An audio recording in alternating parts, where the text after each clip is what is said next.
Thinking of visiting Banff in April? It's one of the most underrated times of year to come.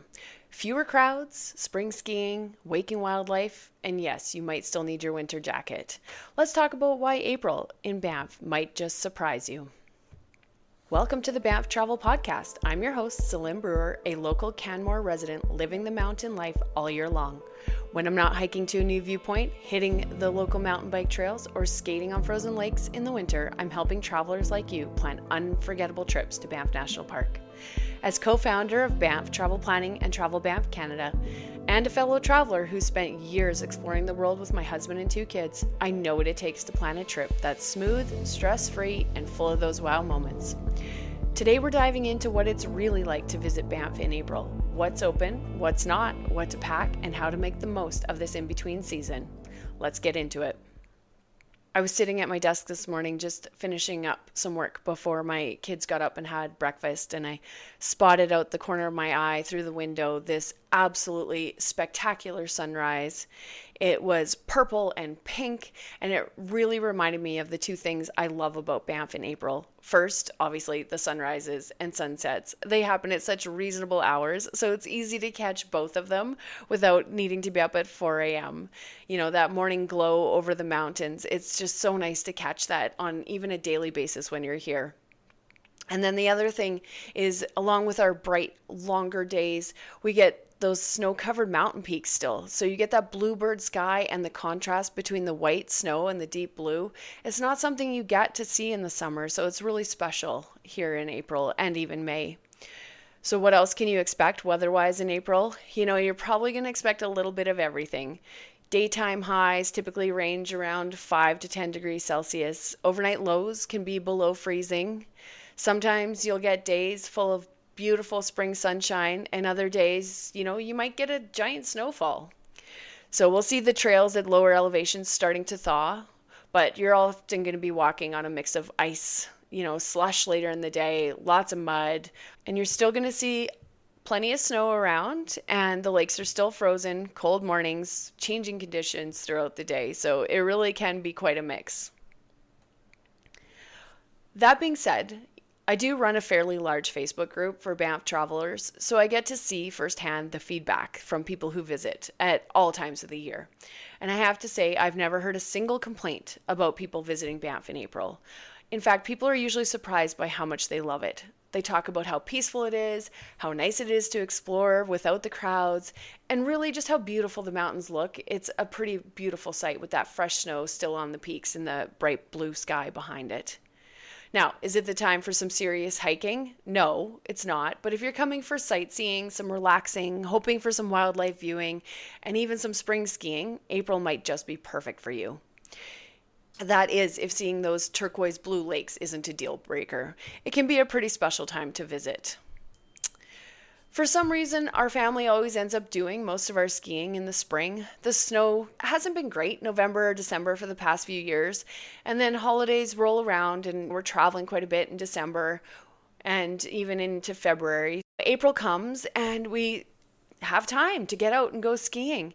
We don't have to worry about those frozen fingers or toes. The chairlift rides are sunny. Lunch on the patio, top of the mountain. It's just really a great time.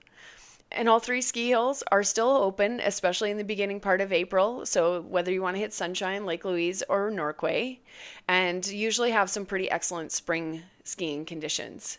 Sunshine actually stays open well into May. So if you only come at the end, there's still opportunities for that spring skiing, getting that soft snow and the patio lunches out in the sun. Even if you're not a skier, there's still so much to do in Banff in April. As long as you're ready for a mix of winter and spring activities and winter and spring temperatures. So here's a few of my go-to suggestions. Easy walks, lower elevation hikes are ideal for this time of year. Tunnel Mountain is one of the best early season hikes. It's got some really impressive views. If you're in the town of Banff, you can go for the Fenland Trail, a nice peaceful forest loop just outside downtown Banff. Grassy Lakes in Canmore is great on a warm day, especially when the sun's shining and you can see that beautiful green color of the lakes. Johnston Canyon, especially early April, you're still going to get the frozen waterfalls, which are always something I love to go and see. And then, some of the lake shoreline trails like Lake Minnewanka, Lake Louise, Johnson Lake are beautiful, even if the lakes aren't thawed yet. If you're going to do any hikes, micro spikes are almost always a must. You're still going to find lots of ice, especially early in the mornings. Other things besides those hikes is biking. A lot of times the pathways are cleared and ready. Banff and Canmore both have a great pathway system that allows for some great biking. There's the Legacy Trail that runs between Canmore and Banff. It's usually cleared around mid-April. So if you're coming in the later part, that's definitely a great bike ride that you can get out and enjoy. And it's just a great activity for this time of year, especially in the afternoon when it warms up a little bit. The mornings might still be a little bit chilly. If you're looking for some more indoor or relaxing options, you can hit the Banff Upper Hot Springs. What a great time of year to go and take in some mountain views sitting in that hot water. The Cave and Basin any time of year is a great experience, learning about the national park system here in Canada, and then also having some indoor activity that you can do. Of course, the museums in the town of Banff are great, and you know what? Even just sitting in a coffee shop, getting those mountain views is a great way to spend a few hours. Wildlife viewing. So the bears are starting to emerge from their dens in April. Obviously, our elk are still around and active, so keep an eye out for those. And now is really a time to be more diligent with your bear spray. Obviously, we want to carry it all year long. There's other wildlife that we need to be concerned about, and the bears aren't always sleeping all through the winter. If you're here very early April, you may be lucky enough, though not this year, to still ice skate on Lake Louise or going on some snowshoe tours.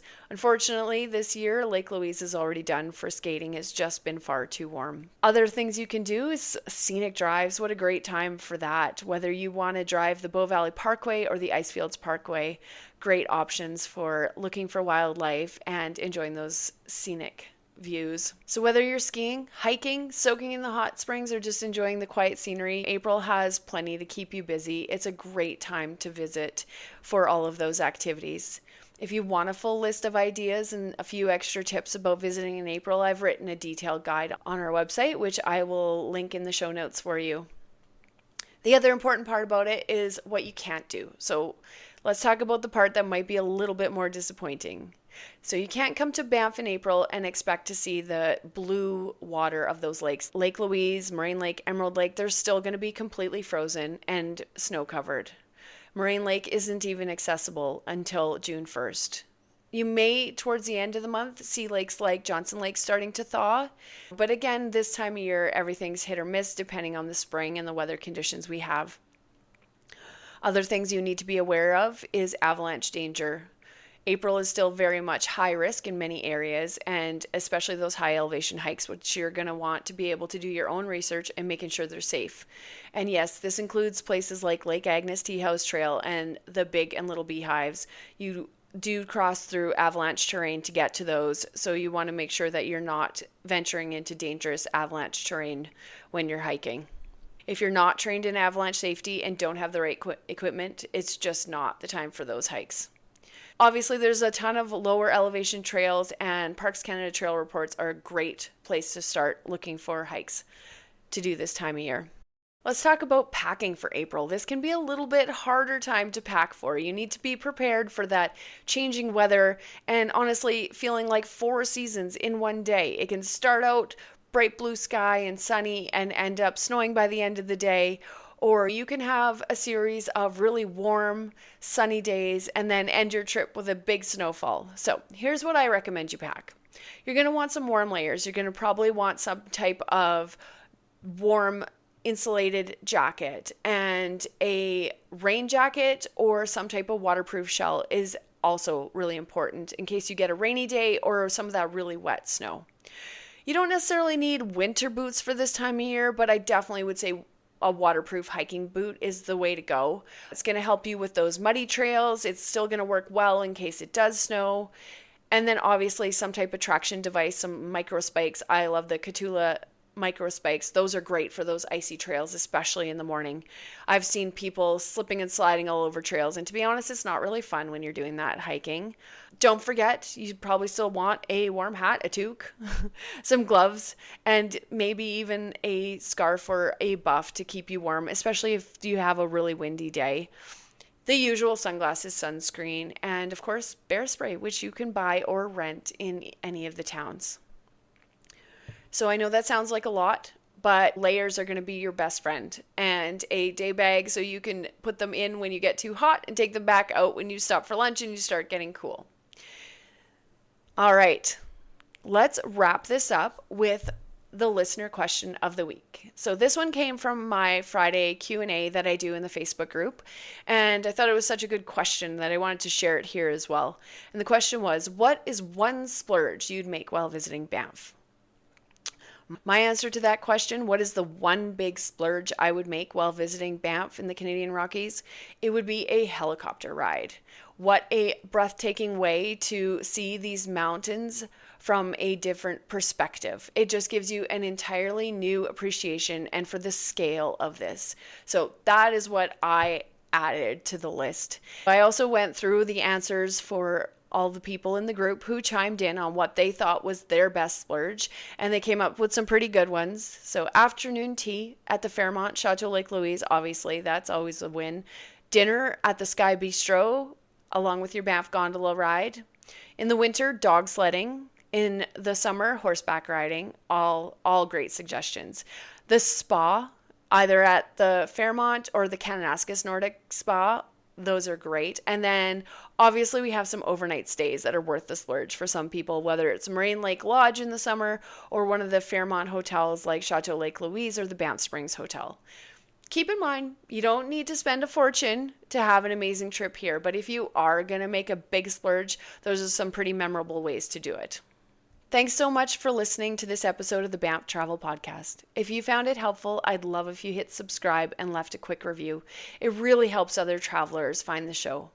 If you have a question you'd like me to answer in a future episode, head to banfftravelplanning.com/podcast and send it in. You can find more planning tips, tools, free resources on both of my sites, Travel Banff Canada and banfftravelplanning.com. Until next time, happy travel planning, and I'll see you out on the trails.